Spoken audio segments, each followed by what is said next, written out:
আজকে যারা লেখাপড়া শিখছে অনেকে বাবা সাহেবকে জানে না, কেই বাবা সাহেব। তৎকালীন সময়ে গোটা বিশ্বের ভিতরে 10 জন শিক্ষিত মানুষের একজন শিক্ষিত মানুষ। তাহলে স্বীকার করতে পারবেন বাবা সাহেব ব্রাহ্মণ ছিলেন? পারবেন না। ব্রাহ্মণের জামাই হিসাবে বাবা সাহেবকে স্বীকার করতে পারবেন, কিন্তু বাবা সাহেবকে ব্রাহ্মণ হিসাবে স্বীকার করতে পারবেন কেন? মনুস্মৃতি, হিন্দু লোক গ্রন্থ, ভালো করে মন দিয়ে শুনবেন। খোঁচা যখন মারল, মন দিয়ে শুনুন, গীতার কাছে মনুস্মৃতি মিথ্যা, আর মনুস্মৃতির কাছে গীতা মিথ্যা। কোন গ্রন্থ বড়? গীতা বড় না মনুস্মৃতি বড়? গীতা আপনার অধিকার, কিন্তু মনুস্মৃতি আপনার অধিকার নয়। কনস্টিটিউশন আলাদা হয়, গ্রন্থ, নিয়ম গ্রন্থ, ল গ্রন্থ আলাদা হয়। সেই হিন্দু ধর্মের ল গ্রন্থ কি? মনুস্মৃতি। সেখানে বলা হচ্ছে ব্রাহ্মণ জন্ম জায়তে ব্রাহ্মণা, ব্রাহ্মণের ছেলে জন্মের পরেই সে ব্রাহ্মণ। একজন ব্রাহ্মণের ছেলে সে যদি মূর্খ হয় তবুও সে পূজনীয়। আমার কথা না, মনুস্মৃতির কথা। শুনুন শুনুন, শুনেনি শুনেন, মনুস্মৃতি বলছে ব্রাহ্মণের ছেলে যদি মূর্খ হয় তবুও সে পণ্ডিত ব্রাহ্মণ, পুজো পায়। কিন্তু শূদ্র যদি পণ্ডিত হয় তবুও সে নমস্য না। গীতায় ভগবান বলছেন চতুর্বর্ণ আমার থেকে সৃষ্টি হয়েছে। ভালো করে মন দিয়ে শুনবেন। গীতায় ভগবান বলছেন চতুর্বর্ণ আমার থেকে সৃষ্টি হয়েছে, আর গুণ আর কর্মের দ্বারা আমি বিভাগ করি ব্রাহ্মণকে। ব্রাহ্মণ 6টা গুণে ব্রাহ্মণ হয়, 6টা কর্ম, 6টা ধর্মতে ব্রাহ্মণ হয়। সেই 6টা ধর্ম কর্ম কি? ব্রাহ্মণ পড়তে পারবে, পড়াতে পারবে, ব্রাহ্মণ পড়তে পারবে, পড়াতে পারবে, ব্রাহ্মণ যজ্ঞ করতে পারবে, যজ্ঞ করাতে পারবে, ব্রাহ্মণ বেদ পাঠ করতে পারবে, বেদ পাঠ করাতে পারবে। ক্ষত্রিয় কটা কর্মেতে ক্ষত্রিয় হয়? 3টে কর্মেতে ক্ষত্রিয় হয়। ক্ষত্রিয় পড়তে পারবে কিন্তু কাউকে পড়াতে পারবে না। ক্ষত্রিয় যজ্ঞ করতে পারবে কিন্তু যজ্ঞ করাতে পারবে না। ক্ষত্রিয় দান দিতে পারবে কিন্তু দান নিতে পারবে না। কটা কর্মে বৈশ্য হয়? একটা কর্মে বৈশ্য হয়, দ্রব্য বস্তুর বিনিময়ে অর্থ সঞ্চয় করা। এই কর্মই হচ্ছে বৈশ্যের মূল কর্ম। আর শূদ্রের শুধুমাত্র সেবা করা। কর্ম গুণে যদি জাত হয়, গীতায় লেখা আছে, তাহলে বলুন তো, ব্রাহ্মণের ছেলে যদি মিলিটারিতে চাকরি করছে, মানে যুদ্ধ করার জন্য গেছে, তাহলে ও ক্ষত্রিয় হবে না ব্রাহ্মণ হবে? তাহলে নামের কি মানে না? আগে জানুন না ভাই, বোঝা লাগবে। কোন ব্রাহ্মণের ছেলে চায়ের দোকান করে রেখেছে, তাহলে ও কর্মগুণে কি হবে? বৈশ্য হবে। কিন্তু ও নামের পরে কি লিখছে? বৈশ্য লিখছে না ব্রাহ্মণ লিখছে? বলুন তো, যদি কর্মগুণে ধর্ম হয়, কর্মগুণে যদি বর্ণ হয়, তাহলে মিলিটারির মেয়ে খুঁজতো, দোকানদারের মেয়ে খুঁজতো। ব্রাহ্মণের ছেলে হয়ে মিলিটারিতে চাকরি করছে, তবুও বিয়ের সময় কার মেয়ে খুঁজছে? ব্রাহ্মণের মেয়ে। কেন ভাই? তুমি তো ব্রাহ্মণ নও, কর্মগুণে তুমি তো ক্ষত্রিয়, তাহলে তোমার ক্ষত্রিয়ের মেয়ে নেওয়ার দরকার। কোন ব্রাহ্মণের ছেলে লেখাপড়া শিখে ডাক্তার হয়েছে, তাহলে ডাক্তার কোন ক্যাটাগরিতে পড়ে? বৈদ্যের ক্যাটাগরিতে পড়ে। ভালো করে শুনবেন, ডাক্তার কোন ক্যাটাগরিতে পড়ে? বৈদ্যের ক্যাটাগরিতে পড়ে। তাহলে ব্রাহ্মণ লেখাপড়া শিখে যদি ডাক্তার হয়, তার ছেলে মেয়ে, সে বিয়ে করতে গেলে, যদি কেউ ডাক্তার হয়, বিয়ে করতে গেলে বৈদ্যের মেয়ে খুঁজবে না ব্রাহ্মণের মেয়ে খুঁজবে? বইতে বলা হয়েছে তোমার জন্য অনেক কিছু, যাতে তুমি দোষ ধরতে না পারো, কিন্তু বাস্তবে দেখাও না চা বিক্রি করা ব্রাহ্মণের ছেলেটা চা বিক্রি করা মেয়ে খোঁজে কি না, হচ্ছে ব্রাহ্মণের মেয়ে। সর্বনাশ কোন জায়গায়? ৩,৫০০-এরও বেশি জাতিতে ভুক্ত করেছে তোমাদের, এত টুকরো করেছে যে এক হওয়াটা বড় মুশকিল। তোমার পিছনে চর্মকার, তাকে গোদা বাংলা ভাষায় মুচি বলা হয়। রুই দাস, দাস দুই প্রকার হয়, একটা বেতে দাস, একটা রুই দাস। বেতে দাসকে এখন এইসব জিনিসগুলো উঠে যাচ্ছে, যারা বেতের তৈরি করা ধামা কুলো এগুলো তৈরি করে এরাও মুচি। যারা কুলো তৈরি করে, ঘোড়া তৈরি করে, ধামা তৈরি করে, পালি প তৈরি করে, এদেরকে বেতে দাস বলা হয়। আর রুই দাস কাদের বলা হয়? যারা চামড়া তৈরি করে। বলুন তো, চামড়ার কাজ যারা করে তাদেরকে কি বলা হয়?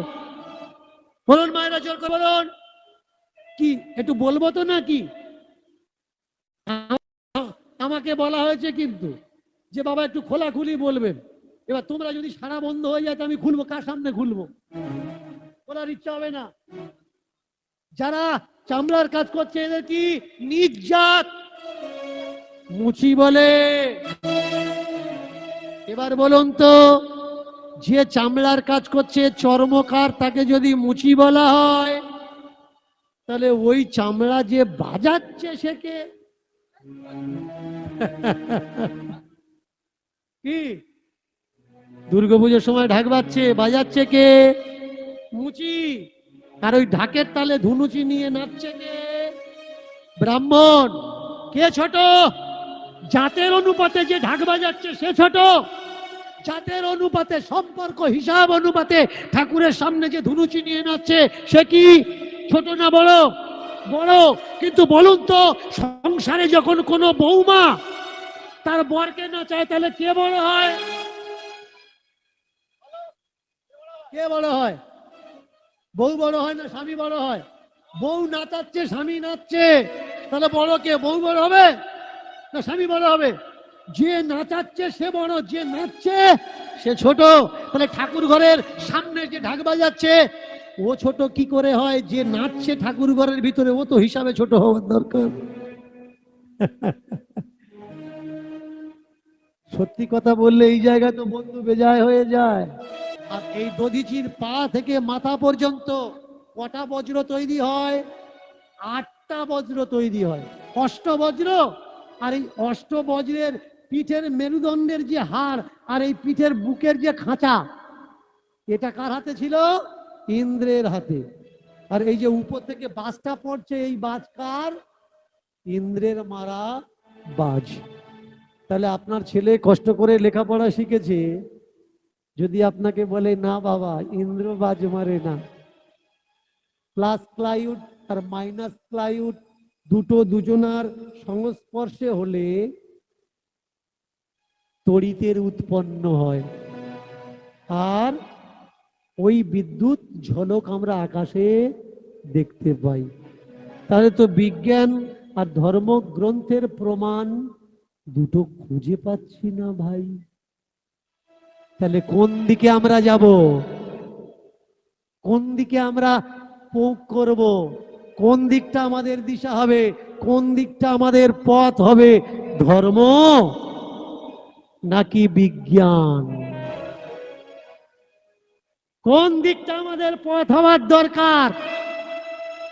শিক্ষা নাকি দীক্ষা?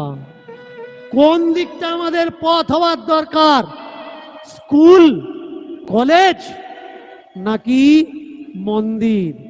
যারা কদিন আগে বলছিল মন্দিরে গেলে ডাক্তারখানায় যাওয়ার প্রয়োজন নেই, তারা নিজেরা এখন অসুস্থ হয়ে ডাক্তারখানায় শুয়ে আছে, মন্দিরে একবারও যাচ্ছেন। সত্য কোনটা? সত্য যারা জানে তারা কলমকে নিল, আর তোমার আর আমার হাতে কেতাব তুলে দিল। গীতা বয়ে বেড়া, মরার পরে স্বর্গে যাবি। আপনি, আমি, আমার ঘরের ছেলে মেয়ে, বাবা মারা কীর্তনিয়া কীর্তন করতে এসেছে, ঠিক এতটা একটা চামর, হাতের দিকে খেয়াল করবেন, এতটুকু একটি কাঠ, গোলাপি বা লাল রং করা, আর তার মাথায় সামান্য কটা পাটের চুল বাঁধা, এইরকম একটা চামর আর একটা টাকা নিয়ে মাথায় করে কষ্ট করে দাঁড়িয়ে আছে, তোমার হাতে দেবো, আমি স্বর্গে যাব। দেখেছেন আমরা কোন জায়গায় এসে দাঁড়িয়েছি? না ভাই, গীতা দানে মানুষ স্বর্গে যায় না, গীতা পড়লে মানুষ সত্যকে জানে। এর জন্য গীতা দান করার প্রয়োজন নেই, গীতা খুলে আগে পড়ো, ওর ভিতরে লেখা আছে। সত্যি কি ভালো কিছু লেখা আছে নাকি খারাপ কিছু লেখা? কষ্ট কোন জায়গায় লাগে জানেন? যারা নিজেরা ধর্ম ধর্ম করছে, ধর্মের তারা কিচ্ছু জানে না। আমি বড় ধার্মিক, গ্রন্থের নাম বলো, পড়িনি। গ্রন্থের নাম বলো, চোখে দেখিনি। তাহলে কে কে ধার্মিক? কে?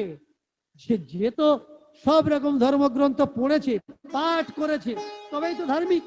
নাকি কিনে মাথায় করে বয়ে নিয়ে অন্যজনকে দিয়েছে, ও ধার্মিক? গীতার একটা শ্লোক আমি আপনাদের শোনাচ্ছি, মিলিয়ে দেখে নেবেন। আজ পর্যন্ত যারা আমার বলা কথাগুলো গ্রন্থের সঙ্গে রেফারেন্স হিসেবে মিলিয়ে দেখে নিয়েছে, তাদের জীবন পরিবর্তন হয়ে গেছে। আর যারা মিলিয়ে দেখতে পারেনি, তাদের ভিতরে সংশয় সৃষ্টি হয়েছে। বাড়িতে যাবেন, গীতা খুলে দেখবেন, 9ম অধ্যায়। মায়েরা, কত নম্বর অধ্যায় বললাম?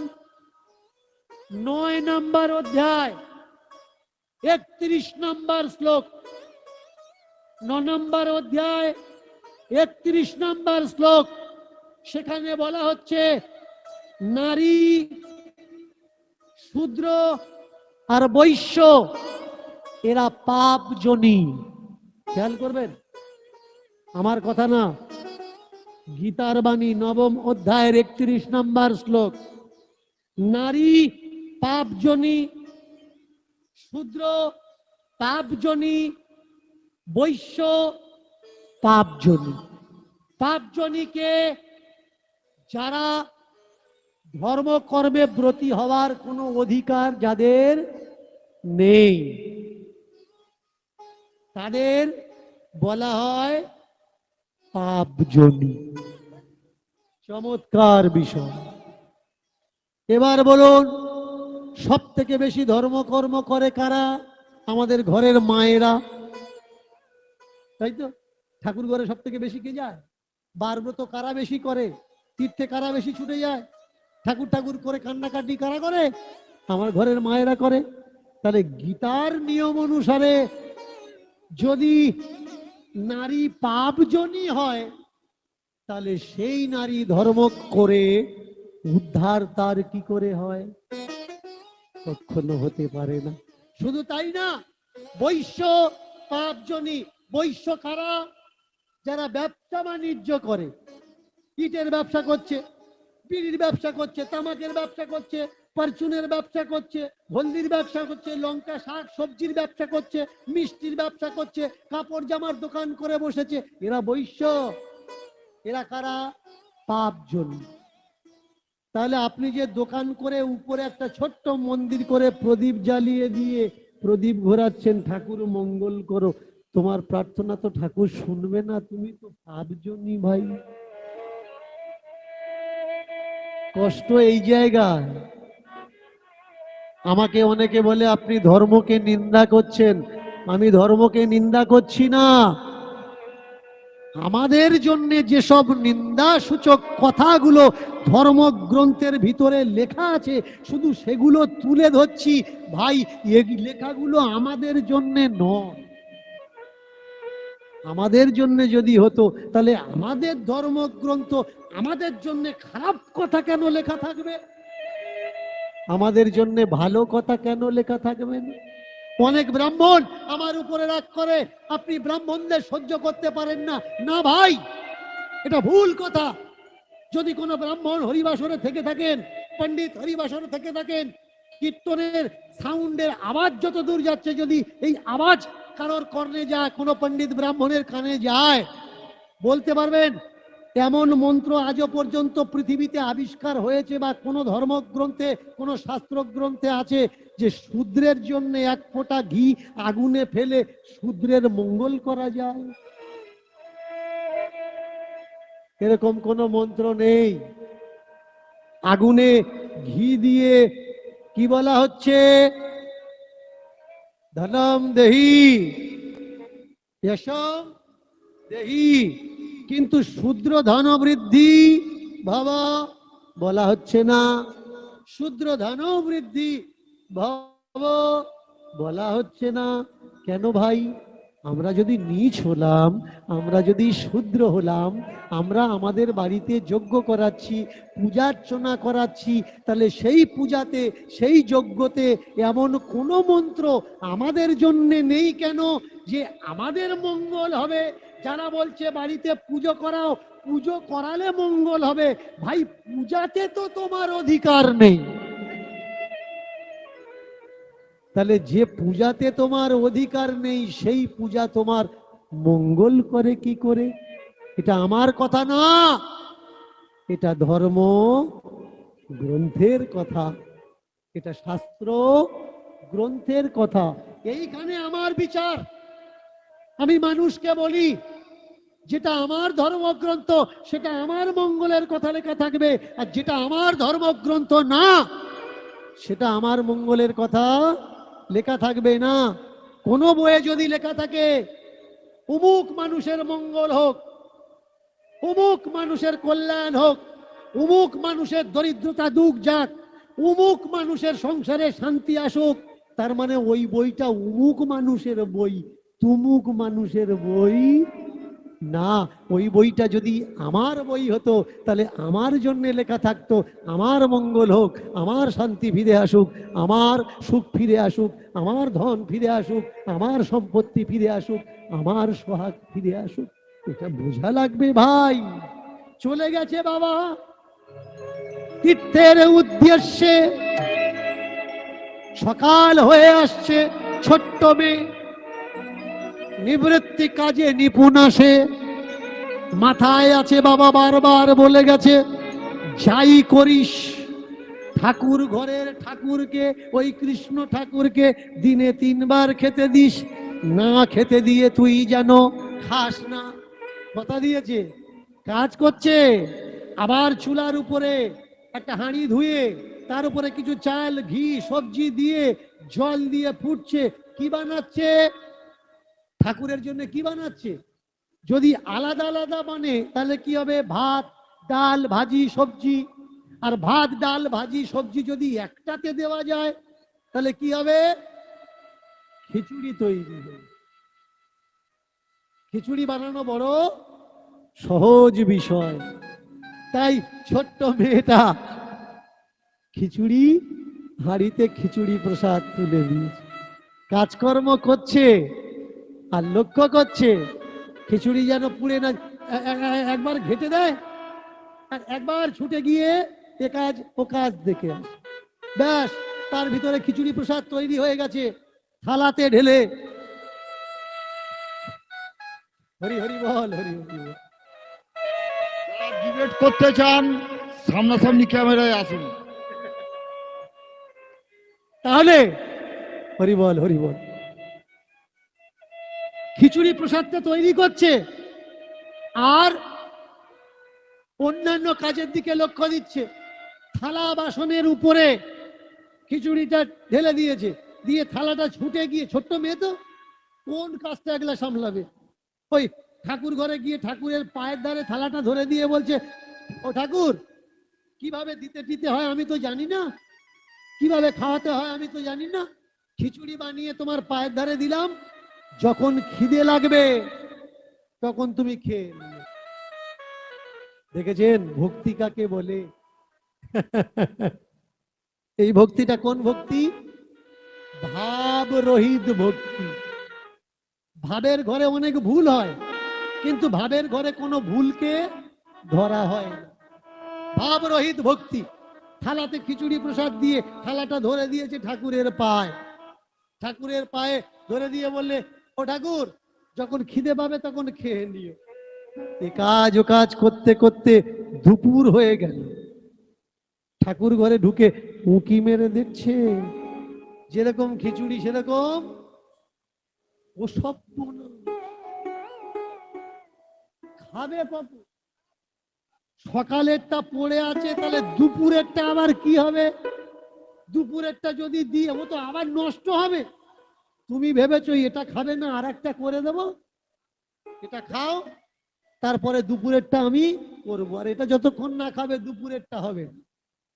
দুপুর গড়িয়ে গেল, বিকাল গড়িয়ে গেছে, সন্ধ্যা কাছাকাছি এসেছে। ঠাকুর ঘরে কাজকর্ম করছে, ঠাকুর ঘরে ঢুকে দেখে সর্বনাশ, সেই সকালের খিচুড়ি এখনো এখনো তুমি খাওনি। ও, তোমাকে দিয়ে চলে গেছি তাই তুমি খাওনি। নাও, আর রাগ করা লাগবে না, তোমার কাছে বসেছি, নাও তুমি খিচুড়ি খাও। দেখুন ভাব রহিত ভক্তি কাকে বলা হয়। সম্পূর্ণ মিথ্যা। তারপরেও ভক্তির ভিতরে যে ভাব অনুভব হয়, এটা বোধ হয় সত্য, মনে হয় আমার সঙ্গে হচ্ছে, অনুভূতিতে হয়। ভাব রহিত ভক্তি। বসেছে ঠাকুরের কাছে, কাছে বসিনি তাই সকাল থেকে অভিমান করে খাওনি, নাও না খাও। সন্ধ্যা হয়ে এসেছে, সন্ধ্যের পরেও তো আমার আবার জোগাড় করতে হবে, নাও খাও। ও বাবা চন্দন দেয়, ফুল দেয়, কত কি দেয়, আমি দিইনি তাই তুমি খাওনি, নাও নাও। এই চন্দন দিয়ে দিলাম, এই ফুল দিয়ে দিলাম, এই দূর্বা দিয়ে দিলাম, এই তোমার গলায় মালা দিলাম, তোমার কপাল সাজিয়ে দিলাম, নাও এবার তুমি খাও। ঠাকুর খায়? ঠাকুর যে খায় না, এ ছোট্ট মেয়েটা কেমন?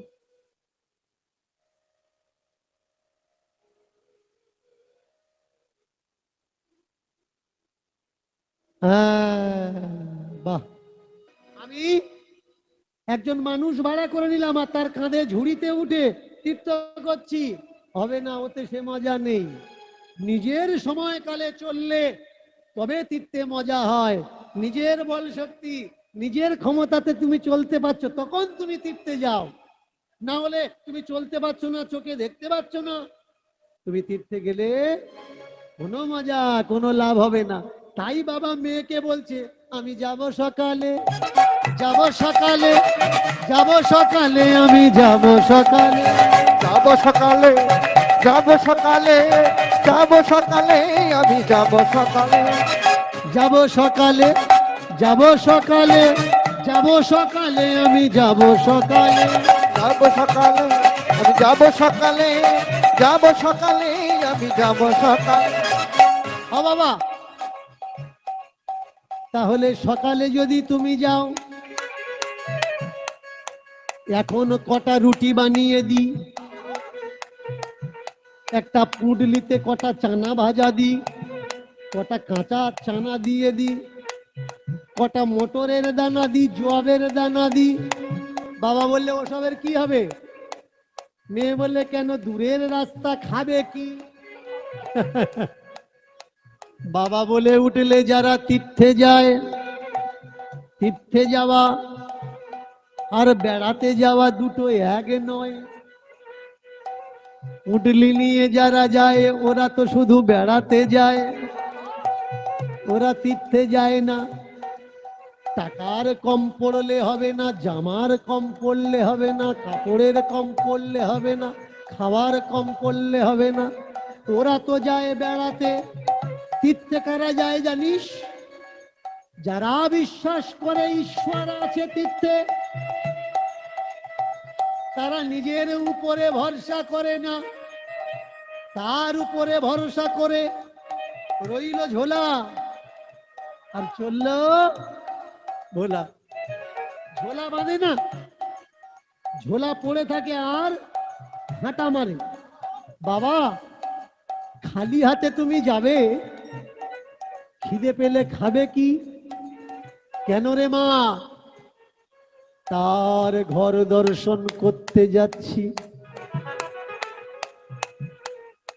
তার দর্শন করতে যাচ্ছি, তার নগর দর্শন করতে যাচ্ছি। ছোট্ট মনোভাব না যদি না হয়, পবিত্র ভাব যদি না আসে, তাহলে কি যাওয়া যায়? যেমন করে ছোট্ট বাচ্চা যখন জন্ম নেয়, খিদে পেলে বলতে পারে না, কিন্তু কেঁদে সে বুঝিয়ে দেয় আমার খিদে পেয়েছে। তেমনি করে তীর্থযাত্রী যারা তীর্থে গিয়ে বলে না খাবার দাও, দুটো হাত পেতে প্রভুর কাছে কাঁদে, প্রভু গো আমার খিদে পেয়েছে, ব্যবস্থা করো আমার। প্রভু তুমি তো জগতের দয়াল, আমি তো তোমার কাঙাল। সব জানতা তুমি, ত্রিলোক জ্ঞানী, ভূত ভবিষ্য বর্তমান তোমার চরণ তলে। আমার খিদে পেয়েছে, আমার বলা লাগবে কেন? খালি হাত আর চোখের জল দেখে তুমি ধরে নেবে, তবে তো তুমি ভগবান। ও মা, আমি চোখের জল দিয়ে জানাবো তাকে, বাড়ি চলে চলেছি যার বাড়িতে গিয়ে বলবো, খাওয়ালে তুমি খাওয়াবে, ঘুম পাড়ালে তুমি পাড়াবে। এখন তো আমার দায়িত্বে আমি নয় ঠাকুর, আমার দায়িত্বের ডোর বেঁধে দিয়েছি তোমার হাতে কানা। তুমি এখনো দেখে বেশ কেঁদে কেঁদে বলবো না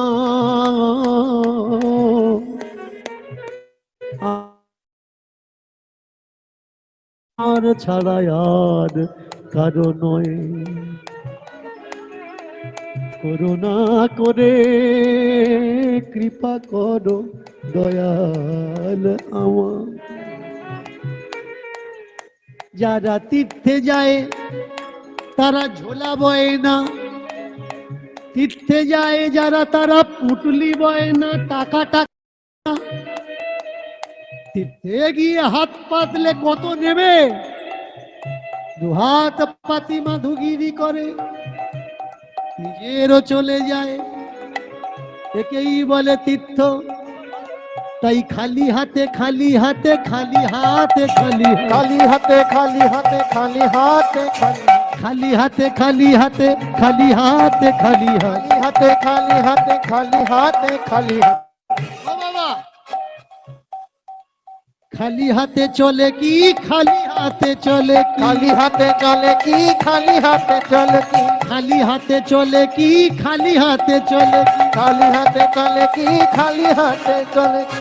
এই কর্মা, কলসি যখন তৈরি হয় ভরা থাকে না খালি থাকে? খালি থাকে। আবার ওই কলসি যখন ভেঙে যায় ভরা থাকে না খাবে? তেমনি আমরা যখন এসেছি খালি হাতে, এই কলসি যখন ভেঙে যাবে আমরা চলে যাব তখনও খালি হাতে। তাহলে হাতে আছে কি আর নাকি? এলাম কি? আমরা এলাম বাকি, গেলাম বাকি, খেলাম বাকি, বললাম বাকি, করলাম বাকি, এই পৃথিবীতে এসে মানুষজনকে দিলাম বাকি। ও সারা জীবনও বাকি হলো, সারা জীবন বাকি হলো, সারা জীবনও বাকি হলো, সারা জীবন বাকি হলো, নগদে কারবার হলো না, সারা জীবনও বাকি হলো, নগদে কারবার হলো না, সারা জীবন বাকি হলো, নগদে কারবার হলো না, সারা জীবন বাকি হলো। নগদে কারবার হলো না, সারা জীবন বাকি একবার হলো, হিসাব মিলায়ে দেখো রে ভাই, সারা জীবন বাকি বাকি, হিসাব মিলায়ে দেখো। হরি হরি বল, হরি বল, উলুধ্বনি উলুধ্বনি। সারা জীবন বাকি হলো। ও ভাই একবার হিসাব খানা মিলিয়ে দেখো, বাকি বাকি করতে করতে সারা জীবনে এত বাকি করলাম, সঞ্চয় আমরা কেউ কিছু করতে পারলাম না। ভোর হয়েছে, মেয়েটা উঠে উঠোনে ছড়া ঝাঁট দেওয়া আরম্ভ করেছে। বাবা মনে করলো বোধহয় আমি তীর্থে চলে যাব, মেয়ে আমার কান্নাকাটি করবে। কিন্তু যারা জ্ঞানী হয় যাওয়াতে তারা কাঁদে না, কারণ তারা জানে গেলে আবার আসতে হবে। ভাবে কি সে আসাতে ভাবে, যাওয়াতে ভাবে না। জ্ঞান আর বিশেষ জ্ঞান, একটা তীর্থ বাস্তব তীর্থ, আর একটা তীর্থ আধ্যাত্ম তীর্থ। এখানে আমরা আছি, এটা আমাদের ঘর, সেখানে যাব সেটাও একটা ঘর। তবে সেই তীর্থে যাওয়া আছে, যাওয়া আছে মানে আবার আশা আছে। যাওয়াতে চিন্তা হয় না, আশাতে চিন্তা হয়। আর যে বোকা মানুষ যাওয়াতেও কাঁদে, আশাতেও কাঁদে। বাবা ভাবছে বোধহয় আমার ছোট্ট মেয়েটা আমার যাওয়াতে কাঁদবে, কিন্তু বাবা অবাক হয়ে গেল। ওই ছোট্ট মেয়েটা ভোরবেলাতে উঠে ছড়া ঝাঁট দিয়ে বাবার যাওয়ার প্রস্তুতি করে দিচ্ছে। বাবা যাবে। প্রদীপ খানা তখনও অন্ধকার জ্বালিয়ে দিয়েছে। বাবা দেখলো যাতে যাওয়ার পথ তার অসুবিধা না হয়। একবারে বাইরের দরজায় প্রদীপ জ্বালিয়ে দিয়েছে। মেয়ে যে বড় হয়েছে বাবা বুঝতে পেরেছে। আমরা বুঝতে পারি কি করে আমাদের সন্তান বড় হয়েছে? যখন দেখি সে দায়িত্ব আর কর্তব্যকে সঠিকভাবে বহন করতে পারে, তখন আমরা বুঝে নিই আমাদের ছেলে মেয়ে বড় হয়েছে। কিন্তু শুধু আকার শরীরে বৃদ্ধি হয়েছে, দায়িত্ব আর কর্তব্য পালন করে না, ও বড়কে বড় বলে না। ও বাবা মার হামেশা চিন্তাই থেকে যায় যে এ তো বয়সে বড় হলো, কিন্তু সত্যি সত্যি বড় হয়ে এখনো হলো না। বাবা বেরুচ্ছে বাড়ি ছেড়ে, বাইরে গিয়ে পিছন ফিরে মেয়েকে বলছে, ওমা মনে আছে তো? হ্যাঁ, ঠাকুর ঘরে গোপালকে, কৃষ্ণ ঠাকুরকে না খেতে দিয়ে খাবো না, তাই তো? ও চিন্তা তোমার করা লাগবে না, ও চিন্তা আমার। তুমি যাও, তীর্থে যাও। বাবা বেরিয়েছে তীর্থে। একটা সময় ছিল, বেশি দূরে না, এই গয়া কাশী যেতে হলে আপনার নিজের শ্রাদ্ধ আপনার নিজের করে যাওয়া লাগবে। আর তাকে বলা হতো কি? গয়ার শ্রাদ্ধ বা গয়ার ভাত। এখন ট্রেনে শর্টকাট রাস্তা, সকালে বসলে সন্ধ্যা পর্যন্ত গয়ায় পৌঁছে যাবেন, তবুও গয়ার ভাত, গয়ার শ্রাদ্ধ বিষয়টা আমাদের পিছন ছাড়তে পারেনি। আমরা অভ্যাসের দাস হয়ে গেছি, আমরা অভ্যাসের দাস হয়ে গেছি। প্রদীপটা এখনো আমরা ঠাকুর ঘরে জ্বালাই, ইলেকট্রিক্যাল লাইট চলে এসছে তবুও। কেন? আমরা মনে করি ইলেকট্রিকের লাইটটা লাইট নয়, প্রদীপটা দিতে হয়। প্রদীপ থেকে এখনো পর্যন্ত আমরা বেরোতে পারি। ইলেকট্রিকেও টাকা খরচা হয়, প্রদীপের তেলেও টাকা খরচ। প্রদীপটা কি? ঠাকুর ঘরটা আলো করার জন্য। ইলেকট্রিসিটি লাইটটা কি? সেটাও ঠাকুর ঘর আলো আলো করে।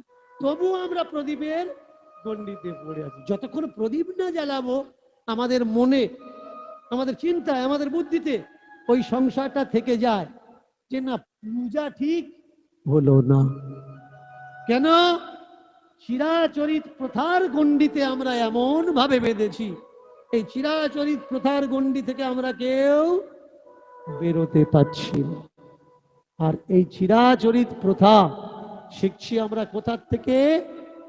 আমাদের ধর্ম গ্রন্থ, শাস্ত্র গ্রন্থ, আর আমাদের পূর্বপুরুষদের চলার আদর্শ থেকে।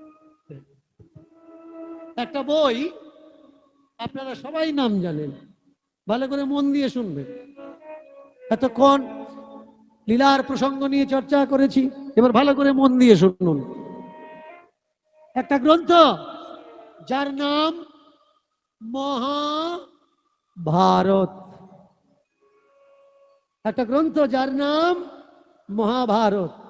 এই মহাভারতের আর একটা লুকানো নাম আছে, মহাকাব্য মহাভারত। কাব্য মানে কি? কাব্য মানে নাটিকা। কাব্য মানে কি? কাব্য মানে কল্পনা।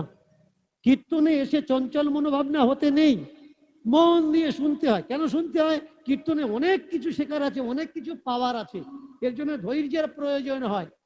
কেমন চমৎকার দেখুন মায়েরা, আমরা মোবাইল হয়েছে, দিন তারিখ কিসে দেখি? ক্যালেন্ডার, একটা কাগজের ক্যালেন্ডারে আর একটা ডিজিটাল মোবাইলের ক্যালেন্ডারে। তাহলে ক্যালেন্ডার কি? ক্যালেন্ডার তো ইংরেজি শব্দ। যেমন আমাদের ভারতবর্ষ, ভারত একটা রাষ্ট্র, আর এই রাষ্ট্রীয় একটা গীত আছে যাকে ন্যাশনাল অ্যান্থম বলা হয়। তাকে কি? রাষ্ট্রীয় গীত। রাষ্ট্রীয় পশু আছে, রাষ্ট্রীয় পাখি আছে। একটু বলবেন রাষ্ট্রীয়, আমাদের রাষ্ট্রের ক্যালেন্ডারের নাম কি? কেমন মজার বিষয় দেখুন, আমরা অনেক কিছু জানি, আবার অনেক কিছু আমার শেখারও প্রয়োজন আছে, অজানা আছে। এর জন্যে কীর্তনে আসলে কখনো চঞ্চল হতে নেই, মনোযোগ সহকারে শুনতে হয়। কারণ চঞ্চল হয়েছ তো তোমার পাওনার অনেক শব্দ, অনেক তথ্য, অনেক তত্ত্ব কোন সময় তুমি বঞ্চিত হয়ে যাবে তুমি বুঝতে পারবে না। তাহলে আমাদের রাষ্ট্রীয় ক্যালেন্ডারের নাম বলবো কি মায়েরা? বলবো নাকি পরে বলবো? প্রত্যেকটা জিনিস তার একটা নাম আছে, কিন্তু আমাদের জিনিসটা আমরা জানি না যে আমাদের জিনিসটা কোনটা। আমরা গল্প কথাকে ধর্মগ্রন্থ বলে মনে করেছি, তাই তো আমাদের জীবনটা ধার্মিক না হয়ে গল্পের মতো হয়ে গেছে। আমাদের জীবনে আমরা ধার্মিক কেন হতে পারিনি? কারণ ধর্মগ্রন্থকে আমরা না ধরে গল্প গ্রন্থকে ধরে আমরা আমাদের জীবনকে গল্প বানিয়ে দিয়েছি। সামনে পড়ে আছে একটা সত্য, সেই সত্যকে আমরা দেখতে পাই না, কিন্তু বেশ কিছু মানুষ মিথ্যার সত্যকে আমাদের দেখাচ্ছে, আর আমরা সেই সত্যকে দেখে নিচ্ছি। যেমন একটা গল্প আপনারা এতদিন শুনে এসছেন, দ্রৌপদীর বস্ত্রহরণ লীলা শুনেছেন না? ভগবান শ্রীকৃষ্ণ হাত কেটে গেছিল, আর দ্রৌপদী কাপড়ের আঁচল ছিঁড়ে ভগবান শ্রীকৃষ্ণের হাতে বেঁধে দিয়েছিলেন। আর ওই আঁচল ছেঁড়ার ঋণের দায়ে দুর্যোধন, দুঃশাসন, দুর্যোধনের নির্দেশে দুঃশাসন যখন তার নির্বস্ত্র করছিল, ঠিক সেই সময় যতক্ষণ বস্ত্র ধরে টানাটানি করেছে, ভগবান শ্রীকৃষ্ণ অন্তরিক্ষ থেকে বস্ত্র দান করেছে। এই বস্ত্র কোথায় ছিল? এ বস্ত্রগুলো কাদের বস্ত্র? যখন টানতে টানতে দম হয়ে গেল, দুঃশাসন কাপড় ছেড়ে দিয়ে অন্দরমহলে প্রবেশ করেছে। দেখলো অন্দরমহলে রমণীগণ তারা ছুট পাড়াবাড়ি করছে। কি গো, তোমরা ছোটাছুটি করছো কেন? কেন ছুটছো, এদিক ওদিক করছো? ঘরের মধ্যে ঢুকে দরজা দিয়ে তারা বলে উঠলো যে আমরা নির্বস্ত্র হয়ে গেছি, আমরা উলঙ্গ হয়ে গেছি, আমাদের শরীরে কাপড় নেই। কেন? এত বড় জঘন্য অপরাধ কাজ কে করেছে যে আমাদের রাজবাড়ির রমণীদের নির্বস্ত্র করেছে? বলে আর কেউ নয়, সেই মহান ব্যক্তি তুমি। দ্রৌপদীর যত কাপড় টেনেছ, ওই কাপড়গুলো আর অন্য কাপড় দিয়ে ভগবান শ্রীকৃষ্ণ যোগায়নি, আমাদের কাপড়গুলো দিয়েই জুগিয়েছে। এ সত্যটা আপনারা জানেন, কিন্তু যে সত্যটা অনেকেই এতদিন নক করেনি, দেখেনি, মন দিয়ে শুনবেন, সেই সত্যকে আমি তুলে ধরছি। বলুন তো, সাজা কার হয়? যে পাপ করে তার, নাকি তার ছেলে মেয়ের বউয়ের হয়? নিশ্চয়ই না। ভগবান একেবারে সুতো ধরে বিচার করে, যার যেমন কর্মফল তার তেমন প্রাপ্তি দেয়। তাহলে দুঃশাসন অন্যায় করছে, কাপড় দুঃশাসনের বইয়ের খুলবে কেন? কাপড় কার খোলার দরকার? দুঃশাসনের খোলার দরকার। দুঃশাসন কাপড় ধরে টানছে। অকৃতজ্ঞ ধৃতরাষ্ট্র মাথাটা নিচু করে বসে আছে রাজ সিংহাসন গদিতে, কাপড় তো আগে তার খোলার দরকার। যে তাদের হাতে শক্তি থাকতেও সম্মুখে তাদের ঘরের রমণী উলঙ্গ হচ্ছে, আর তাদের কাপড়টা তাদের আছে, অন্দরমহলে যারা আছে তারা নাঙ্গা হয়ে যাচ্ছে। তাহলে এই জায়গায় কৃষ্ণের বিচারে ভুল হয়ে গেল নাকি? কেউ যদি প্রশ্ন করে যে ওহে ভগবান কৃষ্ণ, অপরাধ করলো দুঃশাসন আর সাজা পেল অন্দরমহলের স্ত্রীগণ, কেন? ওরা তো কোনো অপরাধ করেনি। এইবার যদি যুক্তি অনুপাতে বলা যায় যে তোমার স্বামী যদি কৃষ্ণ বিদ্বেষী হয়, তাহলে তোমার শক্ত করে দড়ি দিয়ে সুতো দিয়ে কাপড় পরার দরকার। কারণ স্বামী যদি অন্যায় করে, কৃষ্ণ কোন সময় তোমার কাপড় খুলে নেবে কোনো গ্যারান্টি নেই। আগে বুঝতে হবে বিষয়গুলো, যে গল্প আর গাল গল্প, গল্প কি তার একটা নিমা সীমা আছে, আর গাল গল্প কি তার কোনো নিমা সীমা নেই। এই সব কথাগুলো দাঁড়িয়ে যখন আমি হরিবাসরে বলি, আমাকে অনেকে বলে ও ধর্ম বিরুদ্ধাচরণ করছে, ধর্মগ্রন্থ মানে না। না ভাই, আমি শুধু প্রশ্ন চিহ্ন তুলছি। সাজা পাওয়ার দরকার, দুঃশাসনের সাজা কেন পাবে অন্দরমহলের মেয়েরা যারা কোনো অন্যায় করেনি? সাজা পাওয়ার দরকার ধৃতরাষ্ট্র পিতামহ ভীষ্ম, রতি মহারথীদের, রাজপ্রাসাদের সদস্যগণের। তারা সাদা না পেয়ে সাজা পেল কারা? লাজুক ভরা চঞ্চলা অন্দরমহলের রমণীগণ। এ তো বিচার ভগবান ঠিক করলো না। তাহলে বোঝা লাগবে যে এ গল্প কেন তুলে ধরা হলো। এ গল্প কেন তুলে ধরা হলো? গল্পের পিছনের ইতিহাস কি? ইতিহাস, ইতিহাস্য আর ইতিহাস, হিস্ট্রি মানে কিন্তু ইতিহাস নয়। হিস্ট্রি মানে এভিডেন্স আছে যা ছিল, আর ইতিহাস মানে হাস্যকর যে ইতিহাস আমরা জানি, এই ইতিহাস সত্য না। আর যেটা সত্য ইতিহাস, সেটা আমাদের জানানো হয়নি। যদি মনে করেন মহাভারত মানেন, তাহলে বিবাহ কখন হওয়ার দরকার? যদি মনে করেন রামায়ণ মানেন, তাহলে বিবাহ কখন হওয়ার দরকার? দ্রৌপদীর বিবাহ কখন হয়েছে?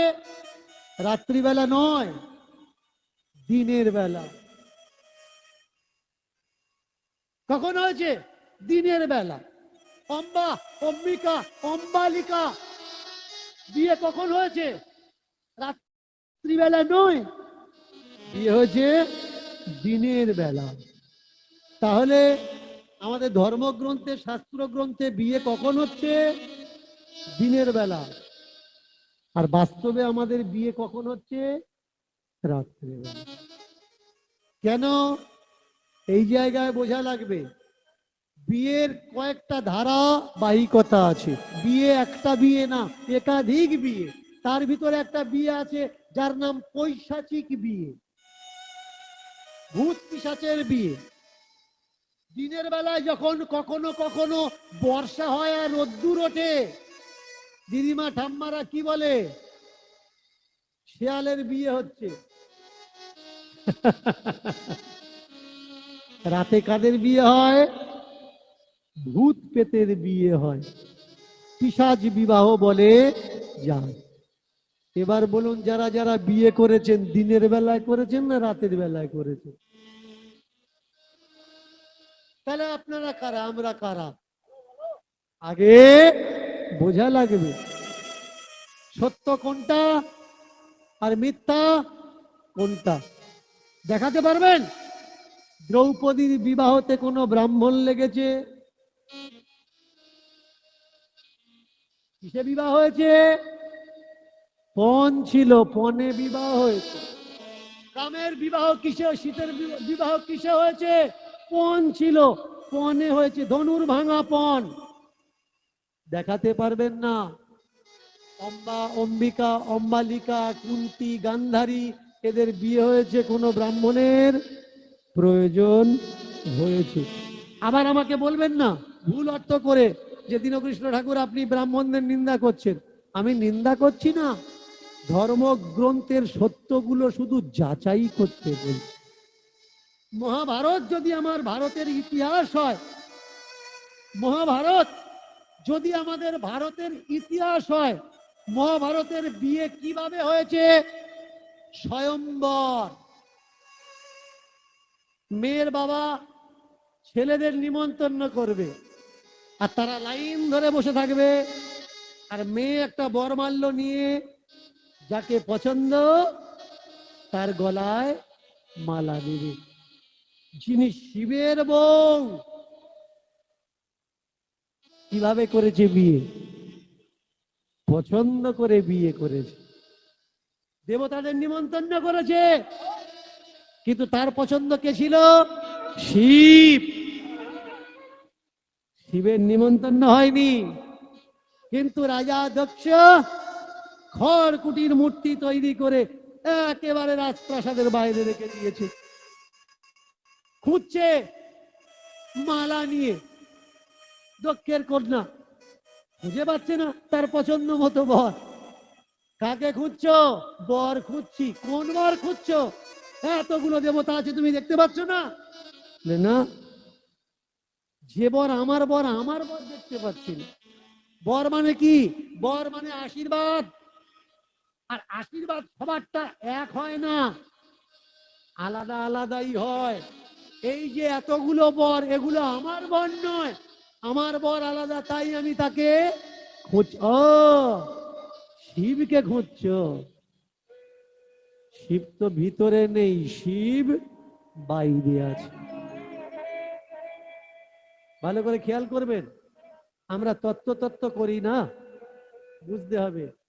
দক্ষ, দক্ষকে যার ঠিক আছে লক্ষ্য, তিনি হচ্ছেন দক্ষ।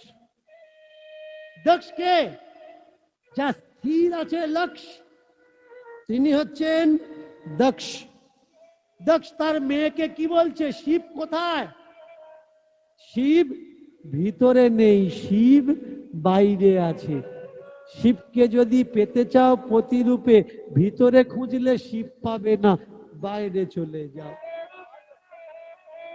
দক্ষের কন্যা মালাটা নিয়ে বাইরে চলে গেছে, খড়কুটো দ্বারা তৈরি করা আছে। শিবের মূর্তি। এই জায়গায় খেয়াল করবেন মায়েরা, চকচকে ঝকঝকে দেখে স্বামী আর রোগা পচকা স্বামী সবই এক। খড়কুটিতে যদি সতী মালা দেয়, খড়কুটি সুস্থ সবল হয়ে যায়, মৃন্ময় চিন্ময় হয়ে যায়। আর অসতী যদি একেবারে হিরো মার্কা ছেলের গলায় মালা দেয়, দুদিন লাগে না, শুকিয়ে আমার মতো হয়ে যায়। এগুলো আগে বোঝা লাগবে। সতীকে যে খড়কুটোতে প্রাণ ফিরিয়ে নিয়ে আসতে পারে সে হলো সতী। আর যে প্রসঞ্জিতের মতো চেহারা রবি ঘোষের মতো মানিয়ে দেয়, স্বামী কি? স্বামী যে স্ত্রীকে খেয়াল রাখে। স্ত্রী কি? যে স্বামীকে খেয়াল রাখে। স্ত্রী শুধু স্বামীকে খেয়াল রাখবে আর স্বামী স্ত্রীকে খেয়াল রাখবে না, তাহলে কিন্তু স্বামী স্ত্রী হয় না, ওই স্ত্রী হয়। শুধু গরম হয় আর সংসার দোলে সমান হয়। স্ত্রী কি করে? প্লাগে দেওয়ার পরে গরম হয় তো হিট হয়, আর যেখানে ধরবে সমান হয়ে যায়। উঁচু খালা সংসার মারিয়ে সমান করে দিচ্ছে কেন? ও তো স্ত্রী নয়, ওই স্ত্রী। ও দুমুখী ভালোবাসা পাচ্ছে না, ও একমুখী ভালোবাসা পাচ্ছে। সংসার সহজ নয়, সংসার সরল নয়, সংসার বড় কঠিন জায়গা, সংসার বড় মজার জায়গা। বিনা সুতোর মালা বুঝতে হবে। এতগুলো কথা বলার উদ্দেশ্য আমার কি? উদ্দেশ্য সত্যি বাস্তবে আমাদের ভারতবর্ষের বিবাহতে ব্রাহ্মণের প্রয়োজন হয় না। 3% মানুষ, প্রথমেই বলছিলাম 97% মানুষের উপরে পরভোজী হয়ে রক্ত চুষছে। আপনার সামনে এসে মন্ত্র বলছে আর আপনি মনে করছেন মঙ্গল হচ্ছে, আপনি বাড়িতে মঙ্গল কামনা করছে, সেই কথাগুলো আপনি মঙ্গল মনে করছেন, যে কথার অর্থগুলো আপনি বোঝেন না। ও যত বলছে আপনি মনে করছেন আমার বাড়িতে আজকের কিছু একটা হচ্ছে, কিন্তু ছাতা আপনার মাথায় কিছু ঢুকছে না। মন্ত্রে কখনো মানুষের মঙ্গল হয় না। সত্যি যদি মন্ত্রে মানুষের মঙ্গল হতো, এই যে করোনা কাল এলো, ভ্যাকসিন না বানিয়ে নতুন নতুন মন্ত্র বানাতো, কিন্তু মন্ত্র কাজ হয়নি। কাজ হয়েছে কিসে? কাজ হয়েছে ভ্যাকসিনে। তবুও কিছু মানুষ বলছে বিজ্ঞান ওই জায়গায় পৌঁছাতে পারে। গুরুদেব শিষ্যের সঙ্গে কথা বলছে ফোনের মাধ্যমে, আর শিষ্যকে বলছে এ বাবা, যত লাফালাফি করো বাবা, বিজ্ঞান বিজ্ঞান করছো, তোমার বিজ্ঞান কি দিয়েছে? ধর্ম যদি না থাকতো, বিজ্ঞান থাকতো। কোন শিক্ষিত মানুষ যদি ধার্মিক মানুষকে জিজ্ঞাসা করে তোমার ধর্ম কি দিয়েছে, বিজ্ঞান কিচ্ছু দেয়নি, ধর্ম তোমাকে কি দিয়েছে? ধার্মিক মানুষকে যদি জিজ্ঞাসা করা হয় ভূমিকম্প হচ্ছে কেন, ভালো করে খেয়াল করবেন, কোন ধার্মিক মানুষকে যদি জিজ্ঞাসা করা হয় ভূমিকম্প হচ্ছে কেন, সে বলবে অনন্ত নাগের ফোনার উপরে পৃথিবী আছে, ওই নাগ যখন একটু এদিক ওদিক করে তখন ভূমিকম্প হয়। দেখেছেন ধর্মের ভিতরে কত বড় বড় বিজ্ঞান লুকিয়ে আছে। শুধু তাই না, কোন কোন গ্রন্থে বলা হচ্ছে কচ্ছপের পিঠের উপরে পৃথিবী ভাসমান, সমুদ্রে কচ্ছপ ভাসছে, আর নারায়ণ কচ্ছপ অবতার কুর্ম অবতার হয়ে পৃথিবীকে পিঠের উপরে ধরে আছে। আর ওই কচ্ছপ যখন নড়ে পৃথিবী নড়ে, আর পৃথিবী যখন নড়ে তখন তাকে ভূমিকম্প। বর্ষার সময় যখন বিদ্যুৎ পতন হয়, ধার্মিক মানুষ কি বলবে? বলবে ওটা বাজ পড়ছে। বাজ কি? বলবে রাম রাবণের যখন যুদ্ধ হয়, তখন ওই বাজ পরে আর এক মতে, ধর্মের মতে বাজের দেবতাকে অষ্টবজ্র আছে, কিন্তু বজ্র একটা নয়। এই বজ্র তৈরি হয়েছিল কোত্থেকে? দধিচি মুনির হাট থেকে। আমি কেন বলি পড়াশুনো করবেন? এই দধিচি মুনির মাংস বাদ দিয়ে হাড্ডি কে বানিয়েছে? তারই শিষ্য ইন্দ্র। তারই শিষ্য ইন্দ্র। কালা ধন কালা সম্পদ লুকাচ্ছে কোথায়? গুরুদেবের বাড়িতে। যুদ্ধ শেষ, অস্ত্রপাতি গুলো লুকিয়ে রেখেছে কোথায়? গুরুদেবের বাড়িতে। কে গুরুদেব? এই গুরুদেব। গুরুদেব অস্ত্রগুলো দিলাম, সামলান। দেখুন আপনার কাছ থেকে কেউ অস্ত্র নিয়ে যাবে না। দধিজি অস্ত্রগুলো সামলে রাখে, আর মাঝে মধ্যে দেখে মরচে পড়ে যাচ্ছে। কেউ যদি আপনার বাড়িতে কোনো দাস হাবল রেখে যায়, তো আপনি কি করবেন? আপনাকে বলে গেল, আপনি খেয়াল করবেন আমার জিনিসগুলো, 1-2 বছর পরে আমি আবার আসবো দেশে ফিরে, তখন চেয়ে নেব। এবার যে বুদ্ধিমান মানুষ সে কি করে? মাঝে মধ্যে চেক করে জং আসছে কিনা। যদি জং আসে কি করে? একটু ঘষা মাজা দিয়ে দেয়। তা দধিচি করেছে কি? যন্ত্রপাতিগুলো তার জিম্মায়, অস্ত্রপাতিগুলো তার জিম্মায়। মাঝে মাঝে দেখছে মরচে ধরে যাচ্ছে, পরে কি ঘষা টসা দেয়, ধুয়ে ধুয়ে রাখে। এখন যতবার ধুতে যায়, যাকে জলের ভিতরে কোনো তরল পদার্থ বেরিয়ে যাচ্ছে। এইবার ওই তরল পদার্থগুলো দধিচি করে কি? ফেলে না দিয়ে নিজে পান করে নেয়। এইভাবে করতে করতে যখন ইন্দ্রের অস্ত্র দরকার হলো, এসে বললে গুরুদেব আমাদের সেই সব অস্ত্রগুলো কই দিন, এখন দানবেরা স্বর্গরাজ্য আক্রমণ করেছে, যুদ্ধ করতে হবে। ওমা, অস্ত্রগুলো গিয়ে দেখে সর্বনাশ হয়ে গেছে। ও আর লড়ার কন্ডিশন নেই। একটু এদিক ওদিক ঘা লাগলে নিজের অস্ত্রে নিজে কি সর্বনাশ করেছেন গুরুদেব, কি সর্বনাশ করেছেন। অস্ত্রের তো কোনো প্রাণ নেই, কোনো শক্তি নেই। বলে শক্তি মানে এই অস্ত্র এরকম হলো কি করে? বাবা আমি মাঝে মধ্যে ধুয়ে রাখতাম। বলে ধুয়ে ওই জলের সঙ্গেই তো এর শক্তি বেরিয়ে গেছে। বলে না না না না, শক্তি আমি বেরোতে দিইনি, ওই অস্ত্রের শক্তি আমি গ্রহণ করেছি, পান করেছি। বলে গুরুদেব তাহলে এখন উপায়, আপনাকে প্রাণ বিসর্জন দিতে হবে। আর এই যুদ্ধে আপনার অস্থি দ্বারা তৈরি হবে বজ্র, যুদ্ধের অস্ত্র। গুরু হয়ে দধিচি যে ত্যাগ দিয়েছিলেন, তাই সেই ত্যাগের নাম হচ্ছে দধিচির ত্যাগ।